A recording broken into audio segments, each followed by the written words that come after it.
Bienvenue au Club 700, chers amis, nous sommes heureux de vous retrouver et quel que soit l'endroit où vous vous trouvez, le Seigneur est avec vous. C'est vrai que cette émission est toujours là pour vous montrer les merveilles du Seigneur. Salut, cher pasteur. Et moi alors? Bonjour Massi. Bonjour. Tu gardes le sourire. Oh, toujours. Je sais que vous aussi, vous gardez le sourire. Et bonjour à vous. Et là, nous allons passer à une histoire vraiment qui fait réfléchir. C'est ce diagnostic très pénible qui avait bouleversé la vie de Sandy, forcée d'avorter son bébé qui allait naître sans cerveau et crâne. Étonnant, n'est-ce pas? Mais suivez l'histoire. Sandy Winger dit qu'elle était enceinte de 6 semaines lorsqu'elle entendit Dieu lui dire qu'elle attendait une fille et qu'elle devait l'appeler Zoé, ce qui signifie vie. À ce moment, je me suis dit qu'elle allait vivre sa vie dans la grâce de Dieu, remplie de joie. Je n'avais aucune idée de ce qui allait nous arriver le mois suivant. Shane, le mari de Sandy, se souvient de l'échographie de la 20e semaine. Le médecin avait déclaré qu'il y avait un problème. La fontanelle de Zoé ne s'était pas refermée et 40% de son cerveau était en dehors de sa boîte crânienne. Ils ont dit que c'était une encéphalocèle postérieure. On pouvait voir son cerveau à l'endroit où le crâne était ouvert. Le cerveau sortait et se développait en dehors du crâne. Une partie de son cerveau était à l'extérieur. Nos cœurs se sont pétrifiés. Je me souviens des larmes qui ont coulé sur mon visage. Le même jour, vous êtes toutes contentes, puis vous recevez la gifle de cette nouvelle. Je me souviens que mon mari a dit « Quelles sont ses chances de survie? Quelles sont les chances qu'elle s'en sorte ?» Il répondit qu'en 30 ans de pratique de la médecine, il n'avait jamais rencontré un cas comme celui-ci où l'enfant arrivait à terme à la naissance. Je pense que j'ai demandé à nouveau « Y a-t-il un pourcentage que vous pouvez me donner ?» Il a dit « Non, aucun ». Les médecins recommandèrent l'avortement.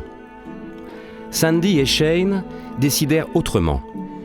Nous n'allons pas avorter. Nous servons un Dieu trop grand. La vie, qu'elle soit dans le ventre pendant 9 mois ou 8 mois, reste la vie. Et c'est une vie qu'il ne nous appartient pas d'éliminer.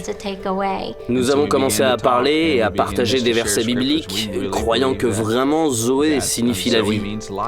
Nous étions convaincus que l'ennemi essayait de voler et ravir son potentiel, lui ôter la vie. Mais nous avions foi en ce que dit la parole de Dieu, que les enfants sont une bénédiction du Seigneur. Nous devions croire que Dieu l'aimait, même plus que ma femme et moi ensemble. Il l'aime plus que nous l'aimons. Nous avons donc mis notre foi, notre confiance en lui, malgré ce que nous ressentions et malgré l'opinion du médecin ou de ses collaborateurs. Je pense que ça a été pour nous le moment crucial, parce que c'est à ce moment que nous avons pris notre décision. Pendant des mois, ils s'accrochèrent à l'espoir et prièrent pour un miracle. La foi est la chose qui plaît à Dieu. Notre rôle est de croire, tout simplement. Notre rôle n'est pas d'accomplir le miracle. Nous ne pouvions rien faire, les médecins ne pouvaient rien faire. Vous vous souvenez de ce que Dieu m'avait dit? 6 semaines plus tôt, il savait pourquoi son nom allait être Zoé. Il savait qu'elle aurait la vie. Il connaissait l'issue avant même que nous ne connaissions le diagnostic, le problème. Il savait tout ce qui allait se passer. Alors nous nous sommes accrochés au fait que nous savions ce que Dieu avait dit. Il avait dit qu'elle aurait la vie de Dieu, et la vie de Dieu est une vie de joie, de paix, de vitalité. Alors je me suis accrochée à cette parole intensément. Contre toute attente, Zoé arriva à terme. Lors de l'accouchement, leur foi fut à nouveau mise à l'épreuve. La première chose que j'ai vue de Zoé a été son cerveau. Il n'y avait pas de crâne à l'arrière de sa tête. Pour moi, ça a été très dur. Je ne savais pas si elle allait survivre. Je me souviens...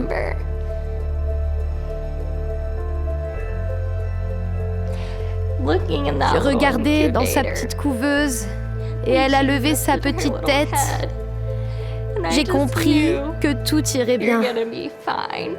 Sur le moment, je ne me suis pas demandé si elle allait vivre, ce qui allait arriver. Elle a juste levé la tête et elle me semblait tellement parfaite. Elle était si frêle. avec les bandages dont ils l'avaient couverte. Mais je savais que Dieu avait un grand plan pour elle. Je ne savais pas quoi. Je ne savais pas tout ce qui allait se produire dans sa vie. Mais je savais qu'elle était le plus beau bébé sur lequel mes yeux s'étaient jamais posés. J'étais impatiente de pouvoir la prendre et la serrer dans mes bras. 2 jours plus tard, Zoé fut opérée au cerveau et sa boîte crânienne fut refermée. À peine 5 jours plus tard, elle put quitter l'hôpital. Shane et Sandy disent que Dieu continua de répondre à leurs prières et de pourvoir guérison et vie au-delà de ce que tout le monde pensait possible. Zoé est une véritable bénédiction. Elle est l'une des plus grandes joies de ma vie. Elle a 9 ans aujourd'hui, elle est pleine de vie, elle est remplie d'énergie. Je remercie Dieu parce que nous avons choisi de croire et parce que les gens qui nous entouraient étaient des gens de foi. Zoé est un miracle et le témoignage de la fidélité et de la bonté de Dieu. Ce qu'il dit est vrai, sa parole est vraie et il ne vous conduira pas à l'échec. Chaque jour, je suis guérie. C'est là mon histoire. Dieu est bon et il montre qu'il est un grand Dieu. Il veut faire de grandes choses. Il cherche juste des gens qui sont prêts à lui dire « Je te fais confiance ». On a presque envie d'applaudir en disant Jéhovah Rapha, le Dieu qui guérit, le Tout-Puissant à qui appartient toute la gloire. Mes amis, Sandy avait bien entendu le Seigneur lui donner d'avance le nom de son bébé, une fille qu'elle allait nommer Zoé, ce qui veut dire la vie. Eh bien, après une telle belle promesse, est venue l'épreuve de la foi, un test très dur. Et la question se pose, quel rapport allait-elle écouter et retenir, celui des médecins terrestres ou compter sur celui qui a parlé en premier, c'est-à-dire l'Éternel lui-même, Dieu créateur, qui sait toutes choses d'avance du commencement à la fin? On se retrouve tous dedans.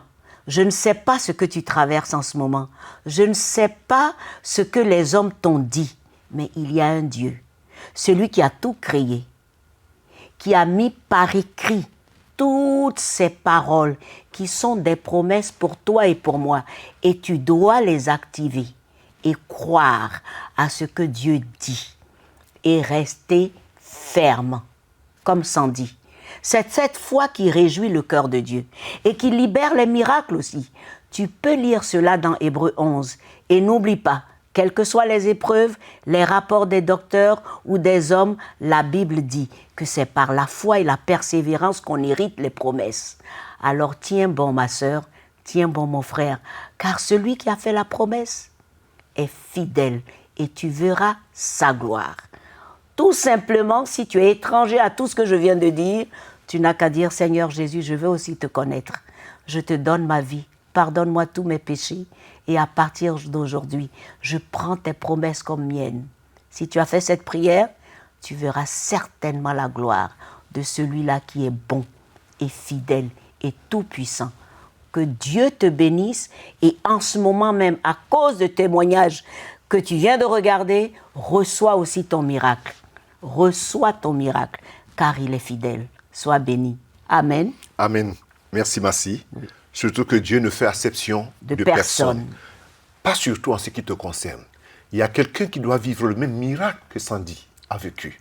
Et attends-toi au Seigneur. Mais ne nous quittez pas. À tout de suite.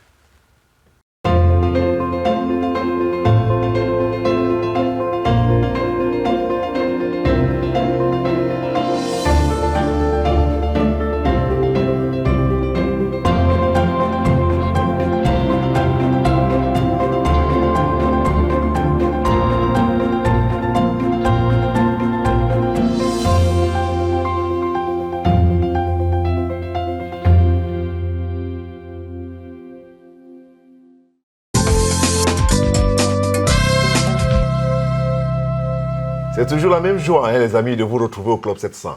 Et aussi avec le pasteur Luc Henry. Bonjour, pasteur. Bonjour, pasteur. Toujours la même joie. Amen. et la même forme. Absolument. Merci d'être avec nous. La joie du Seigneur est ma force. Ah, merci. Vous avez entendu. La joie du Seigneur est sa force, et la vôtre aussi. Alors aujourd'hui, Pasteur Luc, vous connaissez comme un conférencier, un homme qui a écrit beaucoup sur certains documents, et qui a beaucoup parlé sur Israël, mais qui aujourd'hui a décidé de sortir un livre. Voilà. Pourquoi? Parce que j'ai remarqué que, bon, en dépit du fait, comme vous le disiez, que j'enseigne à droite, à gauche, dans différentes églises, dans différents pays, il y a encore quand même beaucoup d'ignorance par rapport au sujet d'Israël et du peuple juif. Et je me suis dit que, bon, il vaudrait peut-être mieux, étant donné qu'on ne sait pas ce qui peut arriver, laisser un document écrit de façon à ce que les gens puissent l'utiliser comme, je dirais, comme livre de référence. Alors, ça, c'est le premier livre. Oui. En dehors de ce que vous avez écrit, parce que je connais beaucoup de choses que vous avez écrites. Des articles. Des articles que vous avez écrits. Là, c'est le livre. Voilà. Et le titre? Pourquoi ce titre? Et le titre? Pourquoi ce titre? Oui, en effet, bon, je pense que c'est un petit peu une manœuvre de marketing, il faut avouer. C'est-à-dire que c'est un petit peu provocateur, l'échec de l'Église face aux Juifs. Mais d'autre part, cela reflète aussi la réalité. Parce que quand on refait un saut en arrière et qu'on regarde un petit peu les relations entre les Juifs et les chrétiens à travers ces 2000 années de relations, on voit que malheureusement, ces relations ont toujours été très houleuses, très tendues, même violentes à certaines époques, et que malheureusement, donc, c'est vrai que pour les Juifs, finalement, l'Église n'est pas arrivée à être ce qu'elle aurait dû être, et que finalement, d'un point de vue chrétien, c'est un échec, parce que, en effet, pour les Juifs, on n'est pas les personnes qu'on devrait être. Alors, est-ce que c'est une réaction pour apporter une information qui manque? Ou alors, c'est, comme vous avez dit là, provoquer quelqu'un, provoquer les gens à comprendre un peu plus sur votre attachement, d'abord à la parole de Dieu, voilà, votre passion de voir Israël selon les Écritures. Si c'est pas réaction pour informer ou... Voilà, je pense et tout le d'abord, message. voilà, il faut que je signale, il faut que je souligne le fait que j'aime l'Église. Il faut que ce soit bien clair dans l'esprit des gens.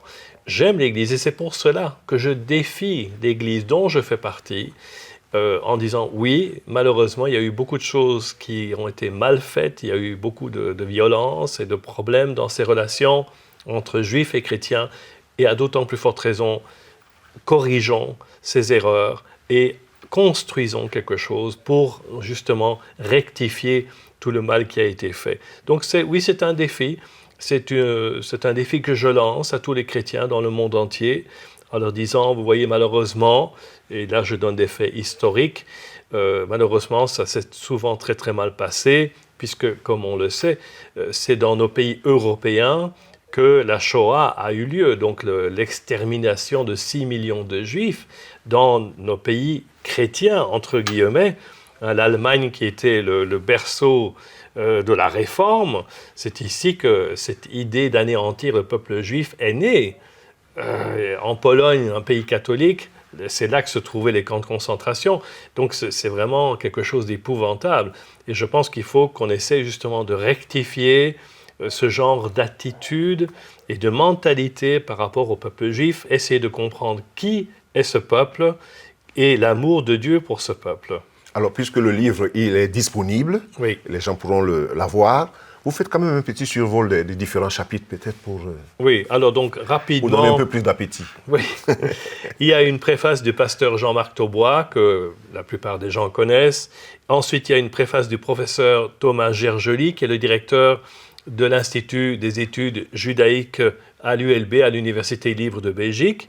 Et puis, il y a une introduction dans laquelle je dis brièvement, bon voilà, la plupart des chrétiens savent que les Juifs ont été élus par Dieu pour être son peuple sur la terre. Mais est-ce qu'ils en ont vraiment conscience? Et qu'est-ce que ça veut dire? Qu'est-ce que ça a comme conséquence? Puis, toujours dans cette introduction, je me présente, j'explique en quelques mots qui je suis, d'où je viens, et comment en suis-je arrivé à aimer Israël et le peuple juif aujourd'hui. Ensuite, chapitre 1, un sujet qui dérange, parce que c'est vrai que malheureusement, on en est arrivé au point où aujourd'hui, dans certaines églises, on refuse même d'aborder le sujet d'Israël en disant que c'est un sujet qui peut créer des divisions. J'ai déjà entendu ce genre de remarques. Chapitre 2, la théologie de la substitution, qui déclare que l'Église remplace Israël. Est-ce que c'est vrai? Est-ce que c'est bibliquement fondé? Et on verra que non, absolument pas. Ce n'est pas bibliquement fondé de dire que l'Église remplace Israël. L'Église a été attachée, adoptée dans le plan de Dieu, mais elle ne remplace pas Israël. Chapitre 3, des Juifs perfides. L'Église catholique, pendant de nombreuses années, a appelé les Juifs perfides pour en arriver à frères aînés. Donc c'est le pape Jean-Paul II qui a dit ça. Donc c'est un parcours de 2000 ans parsemé de haine, de mépris, de violence et même d'horreur. Donc ça, c'est un survol historique qui explique année après année ce qui s'est passé. Chapitre 4, là je parle aussi de Martin Luther, puisque l'année 2017 a été consacrée à Martin Luther, et je parle aussi de son dernier livre qui s'intitulait « Sur les Juifs et leurs mensonges », publié en 1543, dans lequel il dit des choses vraiment épouvantables et qui, malheureusement, ont été utilisées pour aussi préparer le plan d'extermination des Juifs pendant la Deuxième Guerre. Donc tout ça, c'est des faits historiques. Exactement. Oui, okay. Ça, c'est de la partie vraiment historique, ce chapitre 4. Puis, chapitre 5, ces rares chrétiens qui aiment Sion. Alors là, je parle des chrétiens surtout au 19e siècle, en commençant avec John Darby, et puis avec Balfour, Lord Balfour, dont on célèbre en 1917 la déclaration, et puis il y a Winston Churchill et bien d'autres, pour en arriver à Henri Dunant, fondateur de la Croix-Rouge, qui aimait aussi beaucoup Israël. Chapitre 6, ainsi parle l'Éternel, je retourne à Sion, et je veux habiter au milieu de Jérusalem, l'importance de Jérusalem. Chapitre 7, conclusion, qu'est-ce qu'on doit en penser? Et l'épilogue, rendez-vous en Israël, dans tous les sens du terme. Alors, Pasteur Luc, vous donnez tellement envie d'avoir le livre sur place, mais vous allez le dire plus. Alors les amis, ne nous quittez pas tout de suite.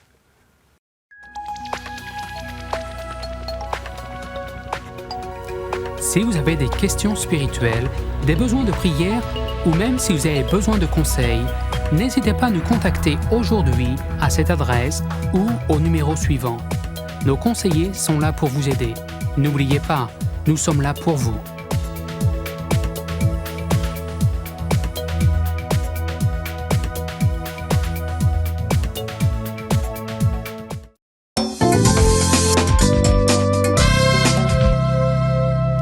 Merci de nous retrouver à votre émission préférée du Club 700.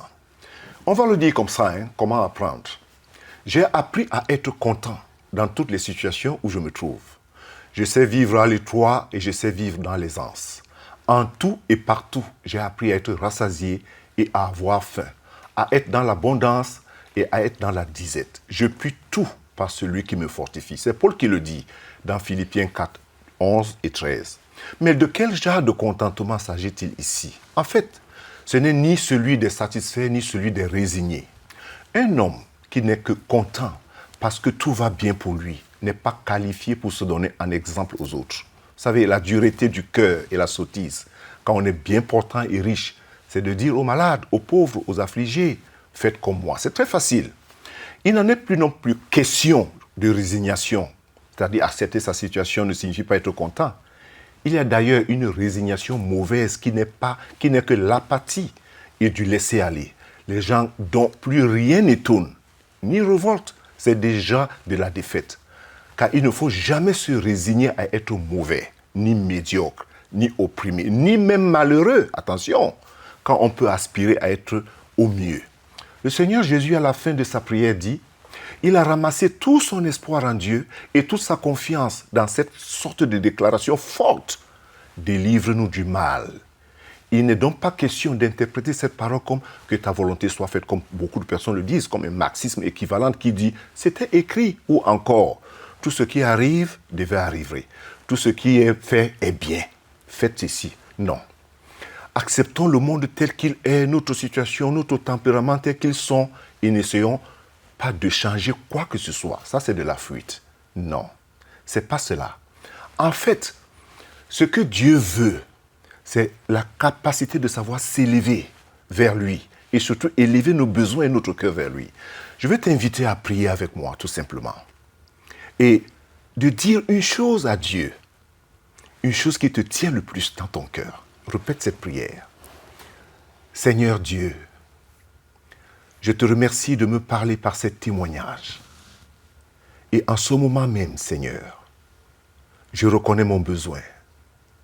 Et vers toi, je viens maintenant te demander de me pardonner. Répète tout simplement cette prière. Seigneur, pardonne-moi. Je reconnais que je suis un pécheur et j'ai péché contre toi. Dans mes pensées, dans mes paroles et dans mes actes. Et en ce moment même, j'invite Jésus dans mon cœur comme mon Seigneur et mon Sauveur personnel. Merci Jésus. Amen et Amen. Que Dieu te bénisse et j'espère que tu as été vraiment sincère et que le Seigneur te bénisse dans ta sincérité. Merci. Merci, pasteur. Vraiment, merci pour cette belle parole. Allons maintenant voir un exemple merveilleux de gratitude au Congo démocratique avec Mbuta. Mbuta qui fut béni lui-même par CBN et qui en retour devient une bénédiction pour plusieurs. Comment? Regardez. Je m'appelle Dan Rainey et je voyage dans le monde entier pour écrire des reportages sur le bien que CBN fait dans la vie des gens. J'ai une maîtrise en anthropologie, j'aime rencontrer de nouvelles personnes et apprendre différentes cultures. Je me suis battu avec des Maasai, vu les séquelles des tremblements de terre en Haïti et marché à la suite des bergers en Terre Sainte. À présent, je voudrais passer au moins 24 heures avec quelques-unes des familles que nous aidons. Je veux travailler avec eux, manger avec eux et vivre comme eux ce qu'ils doivent endurer, comprendre leur lutte pour survivre, un jour à la fois. En banlieue de Kinshasa, dans la République démocratique du Congo, j'ai visité un foyer pour enfants sponsorisé par Orphans Promise de CBN. J'y ai rencontré Mbuta, un jeune homme qui fut l'un des premiers enfants à y être recueilli.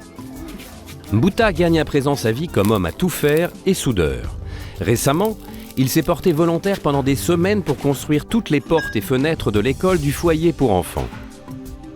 Voulant en savoir un peu plus sur la vie de Mbuta, je lui ai demandé de me montrer où il vit. Il me fit traverser le quartier jusqu'à un petit immeuble à appartements dans lequel il loue une seule pièce. Il m'offrit une boisson fraîche et nous avons parlé. J'étais petit garçon quand mes deux parents sont morts. À 14 ans, je suis arrivé dans le foyer pour enfants et ça a été très bien. J'avais assez à manger, de bons vêtements et je pouvais aller à l'école et à l'église. Comme la chaleur du jour était passée, Mbuta me dit qu'il était temps pour lui de reprendre le travail. J'ai été choqué de voir son poste à souder.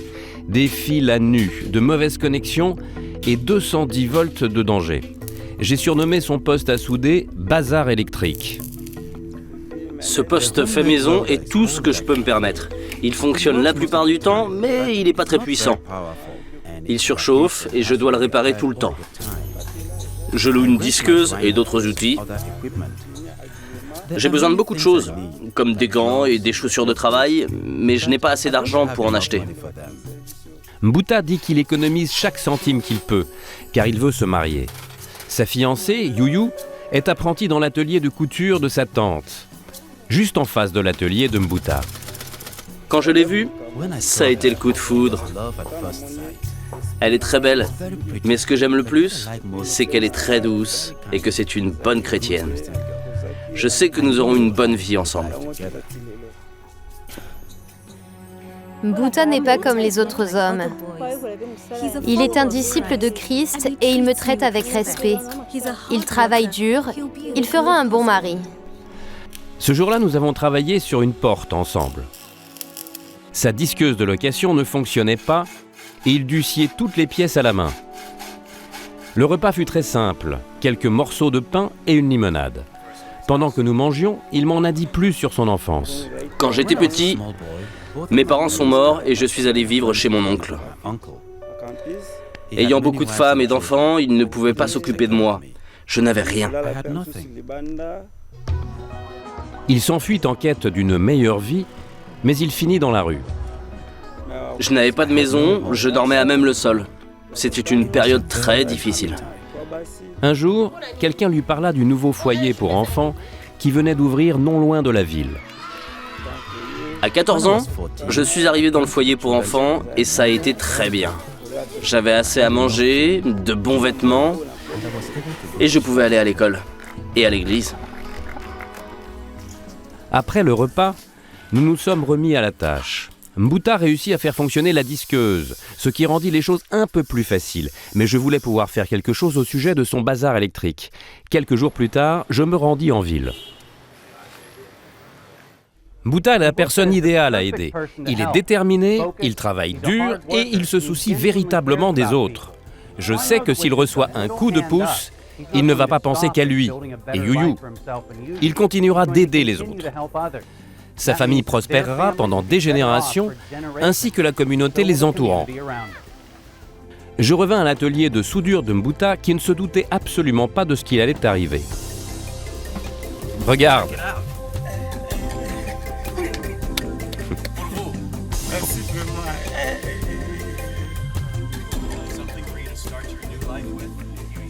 Ton nouveau poste à souder, qui ne va plus surchauffer. Dieu te bénisse. Et nous avions encore une dernière surprise pour Youyou, une machine à coudre rien que pour elle. Grâce à ces bénédictions, je sais qu'un bon futur attend Youyou et moi. Je ne peux vous remercier assez et je prie que Dieu vous bénisse encore plus. C'est encourageant.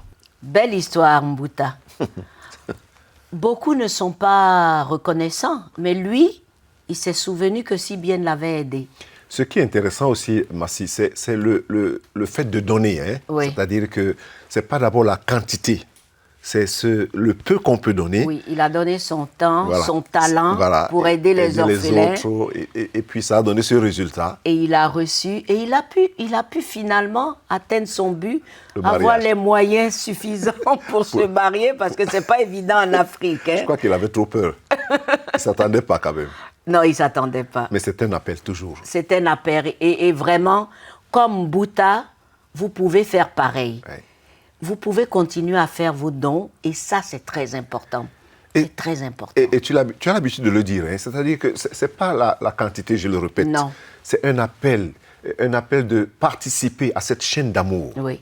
de soutenir quelqu'un d'autre qui, avec le peu qu'il Oui. vous donnez, peut l'aider à faire quelque chose. Et je voudrais rappeler à tous les téléspectateurs que vous pouvez aller dans nos bureaux régionaux et puis téléphoner ou aller sur nos sites. Tout à fait. L'émission se termine, ça passe très vite maintenant. Très. Les amis, quel bonheur d'être restés en votre compagnie et nous vous donnons rendez-vous, même chaîne, même jour et à très bientôt et surtout, n'oubliez pas, Jésus vous aime. Toi aussi, pasteur. Toi aussi. Oui.